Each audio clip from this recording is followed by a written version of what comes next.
নমস্কার বন্ধুরা, তোমরা কেমন আছো? আশা করি ভালোই আছো। মিষ্টু রান্নাঘরে তোমাদের স্বাগত জানিয়ে শুরু করছি আমার আজকের রেসিপি। আমার আজকের রেসিপি হলো উচ্ছে আলুর ডালনা। আমি এই উচ্ছে আলুর ডালনাটা কিভাবে করি তা জানার জন্য পুরো ভিডিওটা দেখতে থাকো। এখানে আমি নিয়ে নিয়েছি উচ্ছে আর আলু। এখন আমি উচ্ছে আর আলু কেটে নেব। এখানে আমি ছোট সাইজের উচ্ছে নিয়েছি। উচ্ছেগুলি এখন আমি মাঝখানে কেটে দু টুকরো করে নেব। এই উচ্ছে আলু ডালনাটার মধ্যে ছোট উচ্ছেগুলি নিলে খেতে বেশ লাগে, এই জন্য আমি এখানে ছোট উচ্ছেগুলি নিয়েছি। এই উচ্ছে আলু ডালনার রেসিপিটি বানানো খুব সহজ ও খুব তাড়াতাড়ি হয়, আর খুব কম মশলায় এই রান্নাটি করা হয়, আর খেতেও খুব স্বাদ হয়। আমি এই রান্নাটা আমার মার কাছ থেকেই শিখেছি। ছোটবেলায় আমি উচ্ছে খেতে পছন্দ করতাম না, আর মা যখন এই উচ্ছে আলুর ডালনা করতো তখন পুরো ভাত শেষ করে ফেলতাম এই উচ্ছে আলুর ডালনা দিয়ে। কারণ এই উচ্ছে আলুর ডালনাটি তেতো লাগে না। যখন বড় হয়েছি তখন আমি এই রান্নাটি মার কাছ থেকে শিখে নিয়েছি। আমি যেভাবে এই উচ্ছে আলুর ডালনাটি করছি, এভাবে রান্না করলে উচ্ছেগুলি খেতেও তেতো লাগবে না, আর যারা উচ্ছে পছন্দ করে না তারা এই রেসিপিটি খেলে বারবার খেতে চাইবে, আর উচ্ছে তাদের পছন্দের একটি সবজি হয়ে যাবে। এখানে আমার উচ্ছে আর আলু কাটা হয়ে গেছে। আলুগুলি আমি ছোট ছোট করে কেটে নিয়েছি। এখানে উচ্ছের পরিমাণটা কম আর আলুর পরিমাণটা বেশি নিতে হবে। আর এখানে আমি মশলা নিয়েছি জিরা ধনে বাটা, আদা বাটা আর কাঁচা লঙ্কা বাটা। গ্যাসে একটা কড়াই বসিয়ে দিয়েছি আর দিয়ে দিলাম সাদা তেল। এখানে রান্নাটা আমি সাদা তেলেই করব। প্রথমেই আমি উচ্ছেগুলি ভেজে নেব। উচ্ছেগুলি ভাজার সময় তেলের পরিমাণটা একটু বেশি দিতে হবে, আর উচ্ছেগুলি লাল লাল করে ভেজে তুলে নিতে হবে। উচ্ছে ভাজা যদি ঠিক মতন না হয় তখন উচ্ছেগুলি খেতে তেতো লাগবে। এই জন্য উচ্ছেগুলিকে খুব ভালোভাবে লাল লাল করে ভেজে নিতে হবে।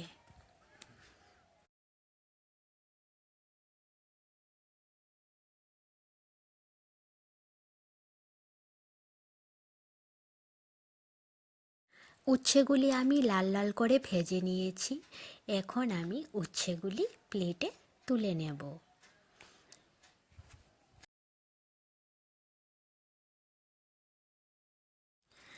উচ্ছেগুলি আমার তোলা হয়ে গেছে প্লেটের মধ্যে। এখন আমি এই তেলের মধ্যে আলুগুলি ভেজে তুলে নেব।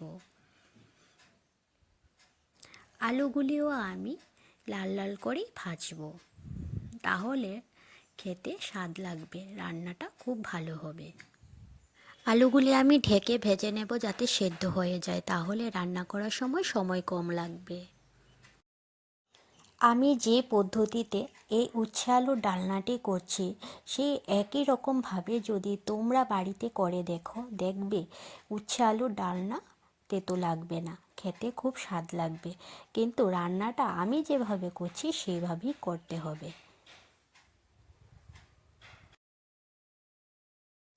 আলুগুলি ভাজা হয়ে গেছে, এখন আমি আলুগুলি তুলে নেব।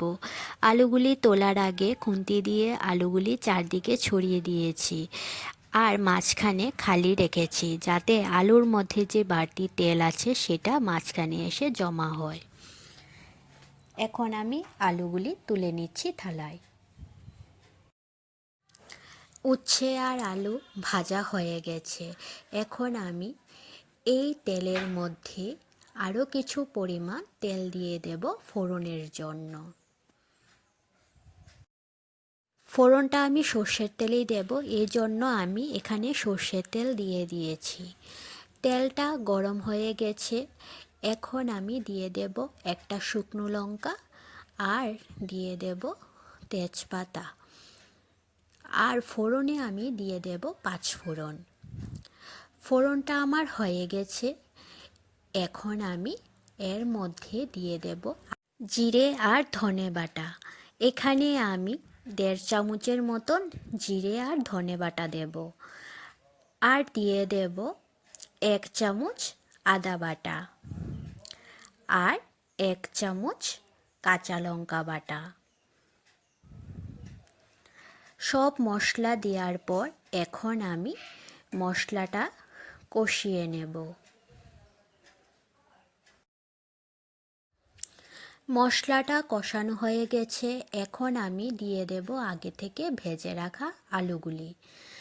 আলুগুলি দেওয়ার পর এখন আমি হালকা নাড়াচাড়া করে এর মধ্যে দিয়ে দেব পরিমাণ মতন হলুদ আর পরিমাণ মতন নুন।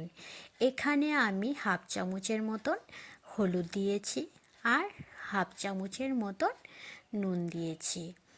এখন আলুগুলি দেওয়ার পর আর হলুদ নুন দেওয়ার পর মশলার সাথে আলুগুলি আরেকটু কষিয়ে নেব। আলুগুলি কষানো হয়ে গেছে মশলার সাথে, এখন আমি দিয়ে দিচ্ছি জল।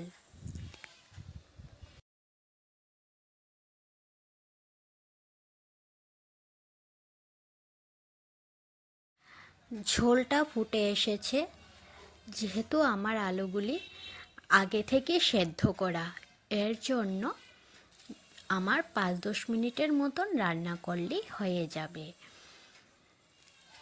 আর এখানে আমি স্বাদের জন্য দিয়ে দিচ্ছি 1/2 চামচ চিনি।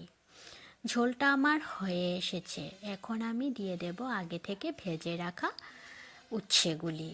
উচ্ছেগুলো দেওয়ার পর আর 1-2 মিনিটের মতন রান্না করলেই হয়ে যাবে। এখানে আমি দিয়ে দিচ্ছি 1 চামচ ঘি আর গরম মশলা বাটা। উচ্ছেগুলি দেওয়ার পর বেশিক্ষণ ফোটাতে হবে না, বেশিক্ষণ ফোটালে উচ্ছেগুলি থেকে তেতো বের হয়ে উচ্ছে আলুর ডালনাটা তেতো হয়ে যাবে। রান্নাটা আমার হয়ে গেছে, এখন আমি বাটিতে নামিয়ে নেব। আমার এই রেসিপিটি যদি তোমাদের কাছে ভালো লেগে থাকে তাহলে বাড়িতে অবশ্যই বানাবে আর জানাবে কেমন হয়েছে। আর আমার রেসিপিটি যদি তোমাদের কাছে ভালো লেগে থাকে তাহলে লাইক আর সাবস্ক্রাইব করে দেবে। আমার ফেসবুক পেজ মিষ্টু রান্নাঘর, এই পেজটি ফলো করে দেবে। ফেসবুক পেজের লিংক আমি ডেসক্রিপশানে দিয়ে দিয়েছি।